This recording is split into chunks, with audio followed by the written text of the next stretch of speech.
안녕하세요. 저는 한 집안의 가장으로서 최선을 다하고 책임감 있게 열심히 살아가는 30대 중반 남자입니다. 제 직업은 아파트 건설 현장에서 일을 하고 있으며 벌써 6년 차가 되어 갑니다. 그전에는 젊은 나이에 아내와 함께 식당 일을 같이 했었는데 생각했던 것보다 좋은 결과가 오지 않아 결국 지금의 현실을 맞이하게 되었죠. 그래도 최선을 다해 살아온 만큼 후회는 없습니다. 아내와는 벌써 10년의 결혼 생활을 이어가고 있는 중입니다.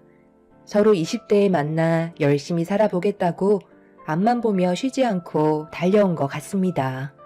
아내와 살면서 딱 하나 문제가 있다면 장모님과 저와의 사이가 별로 좋지 않아서 그동안 생활하는데 많은 어려움이 있었어요. 장모님께서 저를 싫어하시게 된 이유는 아마 식당을 폐업하게 되면서 저에 대한 실망을 많이 하게 된 것 같았죠. 다시 그때로 돌아갈 수만 있다면 아마 아내와 함께 식당은 하지 않았을 것 같습니다. 장모님과 좋은 관계 유지하면서 잘 지내고 싶은 마음에 열심히 하는 모습을 보여준다면 어느 정도 마음을 돌릴 수 있을 거라 생각했었는데 여러 가지로 어려움이 많았습니다. 건설 현장에서 일을 하는 저 때문에 아내와 장모님과의 관계에도 문제가 생겼었죠. 식당이 잘 운영됐었더라면 장모님의 사랑을 한 몸에 받으면서 잘 지낼 수 있었을 텐데 현실은 그게 아니니 저 또한 정신적으로 버티기가 힘들더라고요. 사위사랑은 장모라지만 저에게는 해당되지 않았고 온갖 서러움을 받으면서 살아오다 보니 어느덧 30대 중반이 되어 버렸네요. 집안의 가장으로서 실패한 모습을 보여주긴 했었지만 그래도 최선을 다해 살아가다 보면 분명 빛을 보게 될 날이 다시 한번 오게 될 텐데 장모님은 그런 저를 신뢰하지 않았습니다. 무조건 제 인생은 실패작이라며 조금도 믿어주려 하지 않으셨죠. 저도 사람인지라 결국 서운함을 나타내게 되었어요. 벌써 30대 중반이 꺾였는데 무슨 반전을 바라는 거야? 건설 현장에서 막노동 뛰는 주제에 입만 살아서는 할 줄 아는 게 벽돌 나르는 것 말고는 없는 거야? 엄마, 또 시작이에요? 왜 이 사람 얼굴만 보면 못 잡아 먹어서 안달이에요. 제발 그만 좀 하시라고 부탁드렸잖아요. 이래서 제가 모임 있어도 오고 싶지 않다고 하는 거예요. 마지막으로 말씀드리는데요. 한 번만 더 이 사람 속 긁어놓으면 저는 그때 정말 엄마 얼굴 2번 다시 안 볼 거예요. 아시겠어요? 내가 틀린 말 한 것도 아닌데 너는 왜 엄마한테 화를 내는 거니? 내가 동네 창피해서 얼굴을 들고 다니지도 못한다. 사위는 무슨 일 하냐고 물어보면 쥐구멍이라도 숨고 싶은 심정이야. 다른 집안 사람들은 어디서 좋은 사이를 구했는지 죄다 법조인의 의사 집안이거나 아니면 몇십억대 매출을 올릴 정도로 큰 사업을 하는 사이들 뿐인데 거기에다 대고 내 사이는 건설 현장에서 막노동이나 뛰는 일당직 벽돌쟁이야 라고 어떻게 얘기하니? 남들은 사이가 때만 되면 알아서 여행 스케줄 잡아서 좋은 곳 보내주거나 주말만 되면 비싼 식당 예약해서 몸보신 시켜준다는데 정작 하나밖에 없는 사이라곤 식당 하다가 망해서는 아직까지 빚을 갚고 있으니 내 속이 안 터지겠어? 내가 그때는 못 모르고 너를 저놈한테 시집 보냈다만 지금도 그때만 생각하면 땅을 치고 후회하고 있다고. 정말 죄송합니다.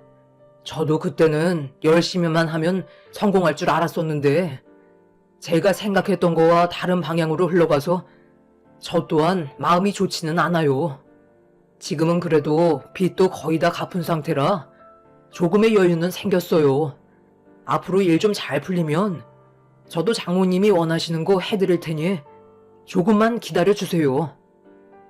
아이고, 어느 천년에? 나 세상 떠나고 해줄 작정이야? 저런 것도 사이라고 잘난 것 하나 없으면서 지금 밥이 목구멍으로 넘어가? 그만 먹고 나가서 자네가 잘하는 하자 보수나 하게. 마당에 고칠 게 한두 개가 아니야. 내 딸 데리고 가서 주구장창 고생만 시켰으면 나한테 할 말 없는 거 아니야? 내 앞에서 큰 소리 치려면 성공을 하라고. 장모님은 저에게 온갖 막말로 상처를 주셨고 결국 아내는 더 이상 못 오겠다며 자리에서 일어나 저를 데리고 밖으로 나가려고 했어요. 그런데 이제 막 처갓댁에 도착한 처형과 마주쳤고 무슨 일이 있었냐고 아내에게 물어보면서 대화를 이어나가자 장모님이 저한테 했던 행동에 대해 울분을 토해내고 있었습니다.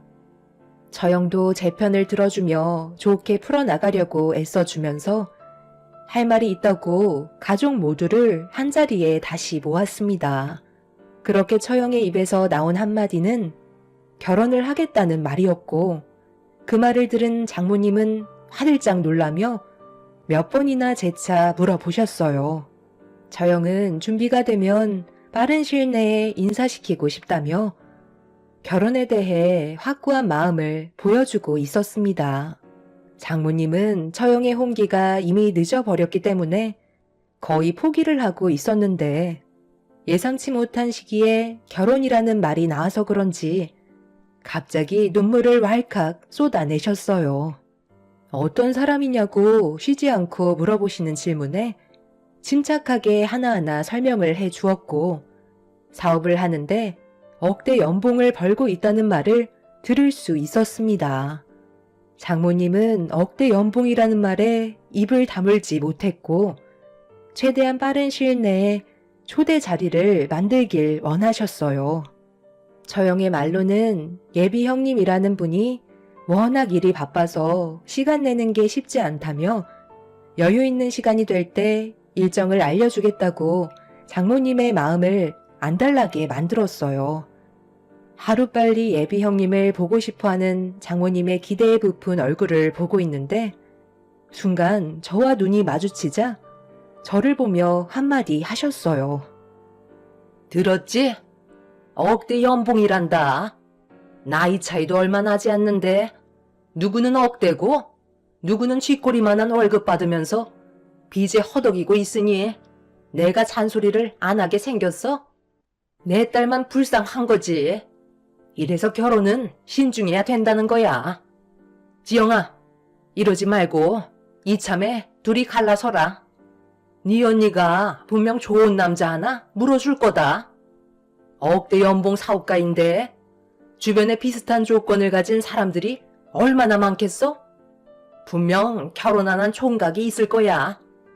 내 말 듣고 너희 둘은 여기서 끝내라니까. 너희 둘이 1년 내내 힘들게 일해봤자 얼마 버니?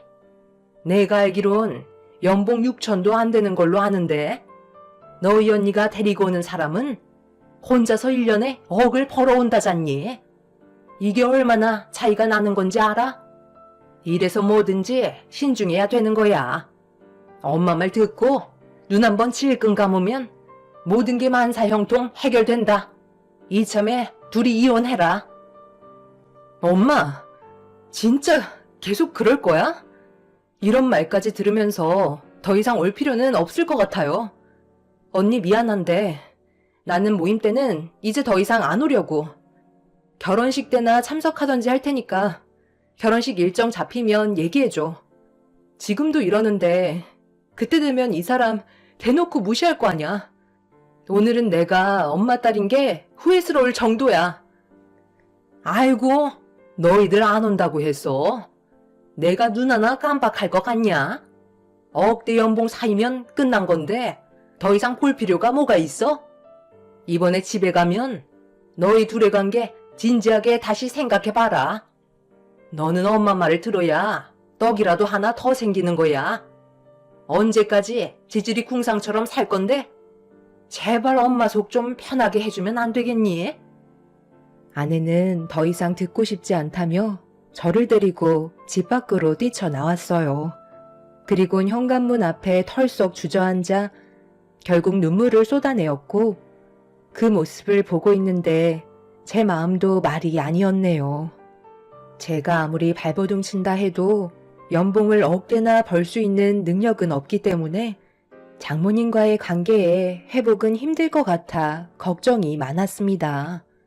아내는 저에게 잘못한 거 하나 없는데 미안하다는 말을 반복하면서 따뜻한 말 한마디 해주지 않는 자기 엄마가 너무 원망스럽다며 실망을 많이 했는지 2번 다시 얼굴 볼 일 없을 거라고 힘겹게 일어나 제 손을 잡아주면서 저를 위로해 주려고 안아주었지만 모든 건 제 잘못이라 아내의 얼굴을 제대로 볼 수가 없었습니다. 그렇게 저희는 집으로 돌아간 뒤에 아무렇지도 않은 듯 반복되는 일상을 보내면서 상처받았던 마음을 드러내지 않으려 노력하며 열심히 살아가고 있는데 퇴근하고 집에 도착해 주차를 하던 도중 집 앞에서 장모님과 아내가 서로 얼굴을 붉히며 대화를 주고받더니 아내와 손을 잡고 있던 제 아들을 장모님이 억지로 데려가려 하고 있었습니다. 저는 무슨 상황인지 전혀 파악을 하지 못해 급하게 차에서 내려 2 사람에게 다가가 중간에 끼어 울고 있는 아들을 제 품에 안은 뒤 무슨 일 때문에 그러냐고 여쭤보자 갑자기 제 얼굴에 손을 올리려 하셨어요. 장모님의 손이 제 얼굴을 향해 날아오는 순간 아내가 가로막지 않았다면 분명 저는 아이가 보는 앞에서 장모님께 뺨을 허용했을 테고 아이한테는 평생 지울 수 없는 고통을 주게 될 뻔한 충격적인 상황이 펼쳐질 뻔 했었죠. 순간적으로 너무 화가 난 저는 그 자리에서 참아왔던 감정을 터뜨리고 말았습니다. 제가 받는 상처는 그냥 넘어갈 수 있지만 아내와 아이가 받게 될 상처는 더는 두고 볼 수가 없었어요. 결국 장모님 집안의 사이가 된 이후 처음으로 얼굴을 붉히며 장모님께 대들고 말았습니다. 그리고 어떤 상황인지 알 수 있었죠. 내가 지금 여기 왜 온 줄 아나? 내 딸 인생 살리고 싶어서 왔네. 아무리 생각해도 이건 아닌 것 같아. 내 자식 잘못되는 길을 더는 두고 볼 수 없어. 자네가 아무리 열심히 하고 발버둥 친다 해도 달라질 건 아무것도 없잖아. 도대체 언제 가난해서 벗어날 건데? 평생 벽돌만 쌓으면서 모래나 퍼나르며 살 거야? 제대로 된 기술 하나 없는 주제에 내 딸을 먹여 살리겠다고? 내가 너 같은 놈한테 왜 시집을 보냈는 줄 알아? 처음에는 젊으니까 패기가 있어서 같은 또래들보다 철 좀 든 것 같아 네가 성공할 줄 알았다.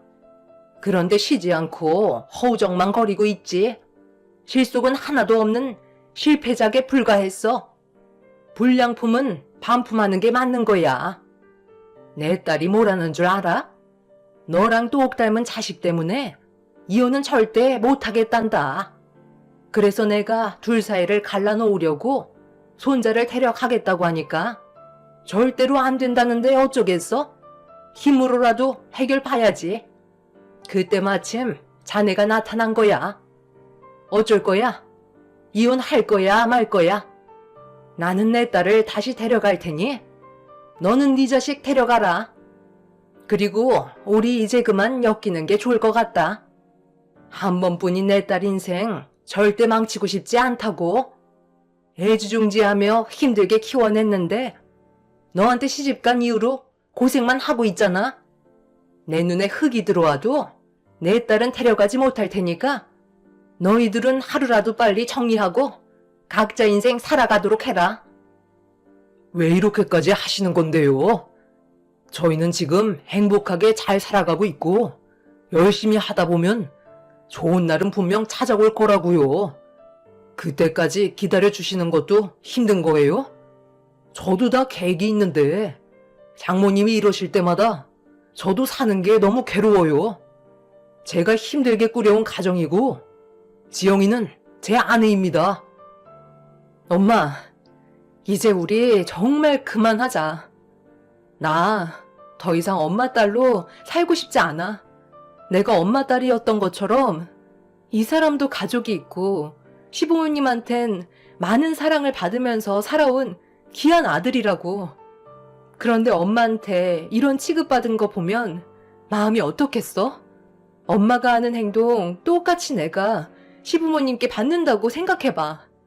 기분 좋을 것 같아? 나는 남자가 능력만 있다고 해서 좋은 건 아니라고 생각해. 입에 풀칠만 해도 가정을 행복하게 이끌어갈 수 있는 그런 사람이 제일 중요한 거라고. 엄마 딸로 태어난 게 너무 후회스럽고 앞으론 나에겐 엄마는 더 이상 없다고 생각하며 살아가려고. 그게 우리 가족을 지키는 일이고 행복한 삶을 살아갈 수 있는 유일한 선택인 것 같아.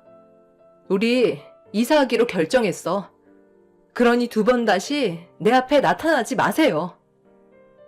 아내는 울면서 그동안 쌓아왔던 감정을 토해냈지만 장모님은 듣지 않았어요.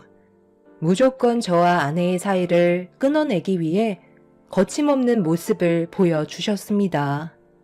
이미 아내는 장모님과의 관계를 더 이상 좋게 해결할 수 없을 것 같다고 판단했는지 막말을 퍼붓고 있는 장모님께 등을 보였어요. 저에게 더는 들을 필요 없다며 아이와 저를 데리고 집으로 들어가려 하자 장모님은 절대로 해선 안 될 충격적인 일을 저지르고 말았습니다. 저희가 들어가려는 사이 장모님은 저에게 달려들었고 제 아내와 이혼하라며 결국 제 머리채를 잡아챈 뒤 사정없이 흔들으셨어요. 결국 이 문제가 걷잡을 수 없이 커지게 되면서 양가 부모님까지 한자리에 모이게 되었죠.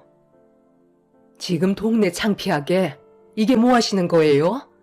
내 아들이 사돈성에 안 찬다고 해서 어떻게 머리채를 잡을 수 있냐고요? 제가 며느리 머리채 잡고 쥐잡듯이 막대했으면 좋겠어요? 어른이 어른답지 못하면 그만큼 대우를 못 받는다는 거 몰라요? 며느리가 사돈을 더 이상 엄마로 생각하지 않겠다는 건 그만큼 실망을 많이 했다는 건데 본인이 뭘 잘못하고 있는지 한 번이라도 돌이켜 생각해보면 금방 알 수 있는 걸 끝까지 사돈이 잘났다고 이를 이 지경까지 만들어요? 방금한 행동에 대해 사과하세요. 그렇지 않으면 저도 조용히 넘어가지 않겠습니다. 며느리 말로는 예비 사이가 조만간 인사하러 온다고 하던데 그 전에 우리 법정에서 보면 될까요? 내 아들이 받은 정신적인 고통들과 사돈의 그 손버릇에 대한 처벌을 물어야 할 것 같은데요? 누가 더 손해볼 것 같나요? 일 크게 만들고 싶지 않으면 내 아들한테 당장 사과하세요. 그리고 2번 다시 그렇게 하지 않겠다고 확실하게 얘기하세요. 그렇지 않으면 저는 더 이상 지체하지 않고 지금 바로 사돈의 행동에 대해 처벌을 가할 겁니다. 이런 집안이라는 걸 예비 사이가 알게 된다면 억대 연봉은 물 건너 갈 것 같은데요? 장모님은 그날 처음으로 난감한 얼굴을 하고 있는 모습을 볼 수 있었습니다. 장인어른께서 몇 번이나 죄송하다며 고개를 숙였지만 저희 부모님께서는 정작 당사자의 말은 조금도 듣지 못했다면서 저한테 확실하게 사과하라고 더 크게 분노하는 모습을 보여주셨어요. 끝까지 자존심을 꺾지 않으신 장모님의 행동이 결국 저희 부모님의 화를 더 키우게 되었고 저에게 무력을 가한 부분에 대해 처벌을 진행하겠다며 경찰에 신고를 하려 하자 장모님은 그제서야 꼬리를 내리셨고 저에게 마지못해 미안하다며 처음으로 사과를 하셨습니다. 억대 연봉의 사이를 잃고 싶지는 않으셨는지 저에게 억지로 용서를 구하신 뒤 더 이상 저희 집에는 찾아오지 않으셨어요. 부모님께서는 한 번만 더 이런 일이 발생된다면 그때는 그냥 넘어가지 않을 거라고 확실하게 선을 그었고 장모님은 좋지 않은 표정으로 돌아가셨습니다. 제 아내는 저희 부모님께 눈물을 흘리면서 죄송하다는 말을 반복하자 제 아내가 잘못한 건 하나도 없다며 오히려 위로를 해 주셨네요. 부모님께서 다녀가신 이후 장모님은 저희 부부에게 단 한 번도 연락을 주지 않으셨고 찾아오신 적도 없으셨습니다. 그렇게 몇 주 정도 지났을 때 처형이 아내한테 전화를 했어요. 돌아오는 주말에 예비 형님의 인사 자리가 있을 예정인데 올 수 있겠냐는 질문에 아내는 힘들 것 같다고 처형의 부탁을 거절하게 되었죠. 처형도 어느 정도 집안 분위기를 알고 있었기 때문에 더 이상 요구하지 않고 전화를 끊었지만 저희는 기분이 좋지는 않았습니다. 그런데 그날 저녁 장모님이 저한테 직접 전화를 주셨고 자리에 참석해 달라는 요구를 하셨어요. 아무 말도 하지 않고 큰일을 벌릴 생각도 없으니 자리만 채워달라는 말을 하셨죠. 아내는 제 핸드폰을 뺏은 뒤 가지 않겠다고 설명했지만 수화기에서 들려오는 장모님의 목소리는 평소와는 많이 다르셨습니다. 침착하게 저희 기분을 헤아린다는 듯 대화를 이끌어 가셨어요. 그런 장모님의 모습에 처음에는 흥분했던 아내도 조금씩 화를 가라앉히고 있었죠. 정말 중요한 자리이기 때문에 저희한테 상처되는 어떠한 말들도 입 밖으로 뱉지 않을 거라며 인원수만 채워주길 바라셨어요. 저희는 장모님의 간절한 부탁에 결국 예비 형님의 초대 자리에 참석하기로 결정을 할 수밖에 없었습니다. 장모님 때문이기보단 처형 보고 가는 거나 다름없었어요. 그렇게 시간은 흘러 예비 형님의 초대 자리에 참석해야 되는 약속 당일 아내는 아이와 함께 먼저 처가댁으로 향했어요. 저는 그날 생각보다 일이 좀 늦게 끝나 서둘러 준비를 하고 있었죠.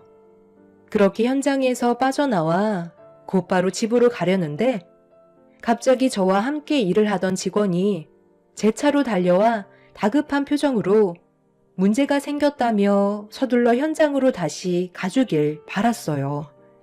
알고 보니 저와 같이 일하시던 팀장님께서 제가 오늘 약속이 있다는 말에 먼저 보내주셨는데 혼자서 일을 하시다가 벽돌이 무너져 내려 그 밑에 깔렸다는 충격적인 말을 듣게 되었고 현장에 가니 상당히 크게 다치신 상태였습니다. 저희는 급하게 구조대에게 연락을 취해 조치를 취했지만 워낙 정신없이 문제를 해결하느라 핸드폰도 차에 놓고 와서 연락하는 걸 아예 까먹고 있었습니다.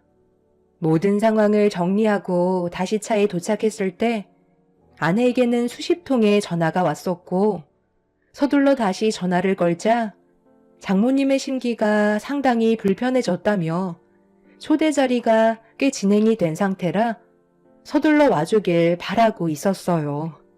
제가 어떤 상황이었는지 충분히 설명한 뒤에 곧장 처가댁으로 향하게 되었죠.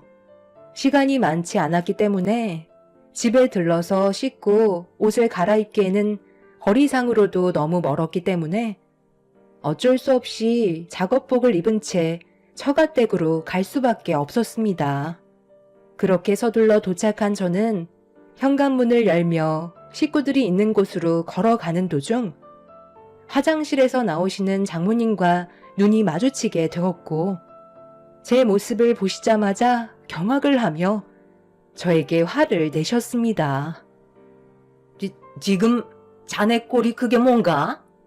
지금 이 자리가 어떤 자리인지 뻔히 알면서 먼지로 뒤덮인 작업복을 입고 온다는 게 말이 된다고 생각하는 거야?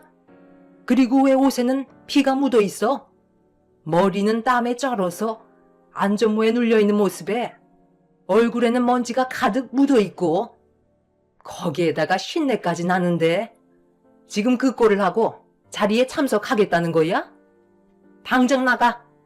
차라리 안 오는 게 훨씬 더 낫겠다. 자네가 이러니까 내가 좋은 말이 안 나가는 거라고. 대충 들으셨겠지만 상황이 좋지 않았어요. 작은 방에 제 옷이 몇 개 있으니 서둘러 씻고 환복한 다음 자리에 참석하도록 하겠습니다. 장모님, 지금 술을 좀 드신 것 같으신데 일단 화를 좀 가라앉히시고 침착하셨으면 좋겠어요. 최대한 서둘러 준비할 테니 먼저 들어가 계세요. 정말 죄송합니다. 죄송? 자네는 언제까지 나한테 죄송하다고 할 거야? 작은 방에 있는 옷들도 전부 다 작업복 아니야? 쓸데없이 분위기 망치지 말고 당장 나가. 장모님은 순식간에 이성을 잃어버렸고 제가 아무리 해명을 해봤자 저에게 더럽다며 난리를 치셨어요. 장모님의 목소리가 커지자 주방에 있던 식구들이 전부 다 현관 쪽으로 걸어왔는데 제가 일부러 집안 망신시키려고 작정했다며 갑자기 뺨에 손을 올려 붙였고 순간적으로 집안의 공기는 정적이 흘러 버렸네요. 한쪽 뺨으론 성이 안 차셨는지 반대쪽 뺨까지 올려 붙이셨고 아내는 비명을 지르면서 장모님을 밀친 뒤 먼지투성인 제 얼굴을 어루만지며 괜찮냐고 넋이 나간 저를 살피고 있었습니다. 장모님은 저에게 당장 나가라며 난리를 치셨고 처형이 도대체 왜 그러냐고 장모님을 진정시키려 했지만 이미 술을 한 차례 드신 상태셔서 그런지 이성의 끈을 놓아 버리셨어요. 그런데 갑자기 주방에서 소리를 지르며 다들 그만하라고 주방 테이블을 손으로 내리친 예비 형님이 현관문 쪽으로 걸어 나왔고 모두가 예비 형님을 바라보고 있는데 터벅터벅 걸어 나오시더니 장모님 앞에 떡하니 멈춰섰어요. 당황한 표정으로 예비 형님의 분위기를 살피던 장모님이 왜 그러냐고 어색한 말투로 한마디 하는 순간 갑자기 예비 형님이 장모님의 뺨을 올려쳤고 너무 놀란 가족들은 입을 다물지 못했습니다. 이분이 누군지 알고 지금 뭐라고 그러는 거야? 막노동하면 그런 취급해도 된다는 거야? 내가 만약에 보잘것없는 놈이었으면 똑같이 행동했었겠네? 나는 억대 연봉을 받고 있으니까 대우받는 건 당연한 거고 막노동하면 쓰레기보다 못한 취급을 해도 된다는 거야? 이건 나는 이런 인간 같지도 않은 분을 장모님으로 모시고 싶지 않아. 저런 분이 있기 때문에 우리가 따뜻한 집에서 살 수 있는 거라고. 억대 연봉인 나를 사이로 얻고 싶으면 당장 무릎 꿇고 사과하세요. 내가 어떻게 이 자리까지 왔는지 알아? 우리 아버지가 건설 현장에서 밤낮 가리지 않고 막노동하셔서 힘들게 벌어모으신 돈으로 지금의 나를 만들어 주셨다고. 예비 형님은 술을 얼마나 많이 마신 건지 이미 눈에는 초점을 잃은 상태였어요. 문제는 장모님이 저한테 보였던 행동이 예비 형님을 분노하게 만들었는지 제어가 되지 않을 정도로 집안을 난장판으로 만들어 버렸습니다. 온갖 물건을 전부 다 집어 던졌고 처형이 정신 차리라며 진정시키려 했지만 예비 형님을 막을 수 있는 사람은 아무도 없었어요. 장인어른과 제가 가까스로 방 안으로 밀어 넣은 뒤 난리를 치는 예비 형님이 진정될 때까지 문고리를 잡고 한참 동안 버티고 있자 그제서야 모든 상황은 진정이 되었습니다. 난장판이 되어버린 집안과 예비 형님이 장모님의 머리채를 잡아 흔들어 버려서 넋이 나간 상태로 주저앉아 있었고 방문을 열었을 땐 예비 형님은 세상 모르고 자고 있었네요. 아내는 정신이 나간 장모님을 방 안으로 모신 뒤 저희는 집안 정리를 끝낸 다음 예비 형님이 깨어날 때까지 자리를 지키고 있었습니다. 그렇게 아침이 밝아오자 그제서야 눈을 뜬 예비 형님은 무슨 일이 있었는지 알지 못하는 듯 본인이 왜 처가댁에서 자고 있는지 상황 파악을 하지 못하고 있었습니다. 장인어른께서 전날에 있었던 일에 대해 설명을 하자 전혀 기억을 하지 못하고 있더라고요. 알고 보니 과거에 예비 형님이 자기 아버지가 처가 식구들한테 저와 비슷한 대우를 받는 걸 몇 번이나 목격했었는데 그게 평생 지울 수 없는 기억으로 남아 자신도 모르게 잘못된 행동을 저지른 것 같다며 저희가 알지 못했던 아픈 기억이 있었다는 걸 알 수 있었습니다. 하지만 너무 큰 일을 저질러 버린 상황이라 돌이킬 수 없다는 걸 본인도 알았는지 잘못된 행동에 대해서는 손해배상을 해주겠다며 누군가에게 전화를 하고 있었어요. 장인어른께선 결혼은 힘들 것 같다고 얘기하자 예비 형님이었던 그 사람은 본인의 잘못을 인정하고 있었습니다. 장모님은 상당한 충격을 받았는지 예비 형님을 만나주려 하지 않았고 처벌을 원하는 것보다는 손해배상 쪽으로 피해받은 부분들을 해결하셨어요. 알고 보니 예비 형님은 술만 먹으면 손버릇이 안 좋기로 회사 내에서도 입소문이 자자했었어요. 저 형이 술을 좋아하지 않기 때문에 그런 모습은 보여준 적이 없어서 몰랐었지만 장인어른과 술잔을 주고받다가 주량을 넘어서면서 본인의 이성까지 잃게 되는 상황이 발생된 거였죠. 이런 일이 자주 있었는지 변호사가 직접 찾아와서 모든 걸 알아서 처리해 주었고 그렇게 억대 연봉이었던 예비 형님과의 인연은 끝이 나게 되었습니다. 그날 이후 처형은 2번 다시 남자를 만나지 않고 있는 중입니다. 그리고 저희는 지금까지 처가댁에 발도 붙이지 않고 있지만 반대로 장모님이 사위는 저 하나뿐이라면서 저희와 다시 인연을 만들어 가려고 노력하고 계세요. 이유는 제가 그동안 건설 현장에서 배운 노하우들로 사업을 차렸는데 정말 다행히도 운영이 잘 되고 있어서 억대 연봉은 아니지만 비슷하게는 맞춰 나가고 있는 중이네요. 저는 직원들과 함께 아파트 줄눈 시공과 방충망 설치, 그리고 에어컨 청소 설치까지 하다 보니 지금 현재 하루가 모자랄 정도지만 그래도 노력한 만큼의 대가가 뒤따르는 것 같아 매일 웃으면서 아내와 함께 행복한 삶을 살아가고 있는 중입니다. 장모님은 제가 꽤 많은 돈을 벌기 시작하면서부터 언젠가 성공할 줄 알았다며 인정을 해주시고 있지만 아내와 저는 그런 장모님의 가식적인 모습에 더는 속아 넘어가지 않기로 했어요. 지금은 전에 살던 집보다 조금은 넓은 집으로 이사를 했고 장모님과의 인연을 아예 끊어낸 상태입니다. 막노동을 한다고 해서 무시하시던 장모님과 더는 엮이고 싶지 않네요. 힘들게 다시 일어난 만큼 저희 가족이 언제나 꽃길만 걸었으면 좋겠어요. 제 사연 들어주신 분들께서도 여러 환경에서 지금의 가정을 위해 열심히 살아가실 텐데 항상 몸조심하시고 하시는 일이 무엇이든 원하시는 걸 꼭 이루시길 바랍니다. 감사합니다.